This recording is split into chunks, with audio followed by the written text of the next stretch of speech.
Hi, thanks for your interest in our paper, The Definition of Esports, a Systematic Review and Thematic Analysis. My name's Jessica, and I worked very closely with my colleagues Nicholas, Ella, Selen, Regan, Michael, and Daniel on this systematic review paper to create a shared understanding of what esports is and is not, as so to support continuing research in this growing area. As you may know, esports has exponentially grown over the past decade.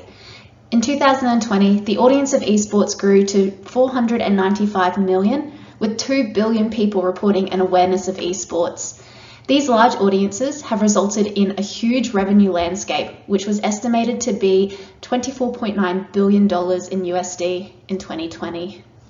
The growth of esports has resulted in a variety of training programs, including collegiate programs with tuition scholarships and coaching support for amateur competitions, and various international organisations which aim to protect the integrity of esports competitions.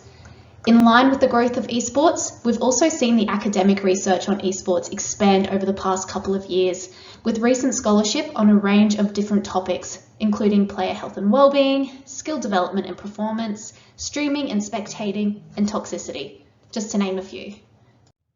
Despite this growing research on esports, there remains continued disagreement on what esports actually encompasses and how it is defined. There are numerous explanations and definitions of esports, with some only considering the professional and competitive gaming context and not considering the amateur competitive elements. Others define it as an extension of traditional physical sports, specifically as technology-mediated sports. Yet others emphasize the competitive aspects of esports simply as an extension of general gaming for leisure and recreation. Based on these definitions provided, we can see that there are many different ways people have tried to define and explain esports. These different takes on esports have a number of limitations for academic researchers, industry experts, and esports enthusiasts alike. First, many of these definitions have not been systematically grounded in related literature. Many of the most used definitions are now also more than a decade old, and while elements of these existing definitions may be relevant, we are faced with esports being a rapidly growing phenomenon which continues to take on many new developments which do not always appear in the definitions in the literature. By not considering these recent developments of esports, such as sponsorships, collegiate competition, and the increasing professionalisation of esports, it limits our understanding of what esports is. And without an agreed upon definition, there are barriers to progress as a research field and as an industry.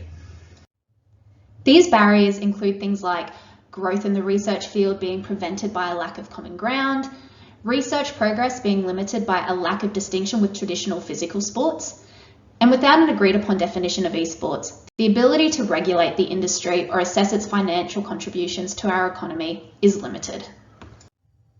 Our systematic review aims to help overcome these barriers.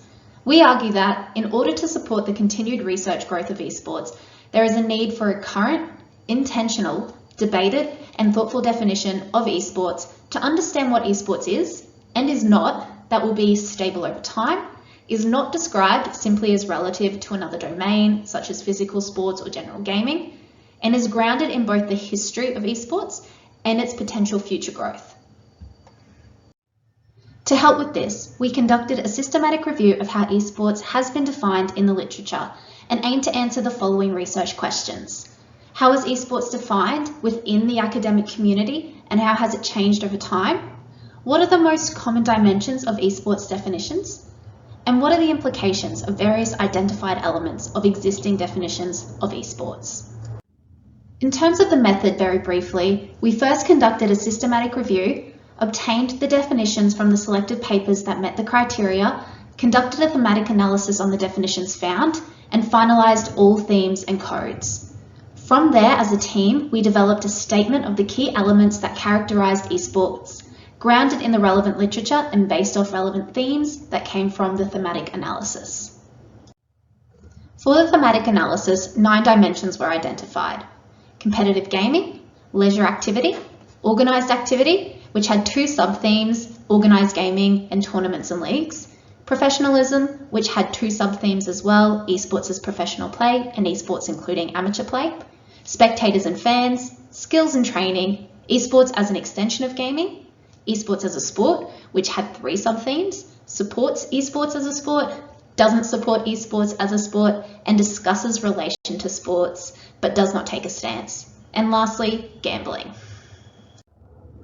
From the discussion we had as a team, based on the thematic analysis, we argue that there are two inarguable elements of esports: competition and organisation. These two themes were the most highly coded, being evident in the vast majority of definitions. Importantly, these themes highlight that esports can be played at a variety of levels and is not limited in terms of the skill of the players, the degree of professionalism, that is, whether or how much income is generated through play, or the level of competition. This aligns with conventions used in traditional sports in the sense that one does not have to be paid to be considered playing esports. Beyond the key elements of competitiveness and organisation, we argue that there are a number of features that are common, but not a necessary condition to the definition of esports. These include spectators and fans, tournaments and leagues, training and skill development, and sponsorship, commercial partnership, and prize money. When present in video game play, each of these elements are likely indicators of esports, but on their own cannot be relied upon. Taking all of this together, we argue that esports is often characterised as organised competitive digital gaming played on a spectrum of professionalism.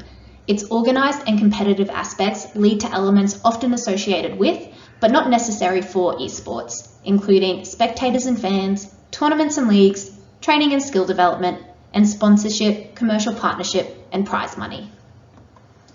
Here, I would just like to quickly note that our paper covers a lot more detail on esports, including its spelling over the years. But to comply with presentation time, I am only focusing on the key characteristics of esports that came from our thematic analysis. If you would like to know more, please definitely check out our paper. Moving forward, we hope that by understanding these key and common elements that are grounded in related and peer-reviewed literature helps to serve the research community and esports industry more effectively.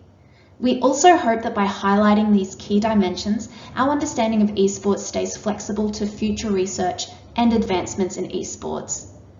Esports is continuously growing, and with it, so will the industry and the developments that make up esports. Thank you so much for listening.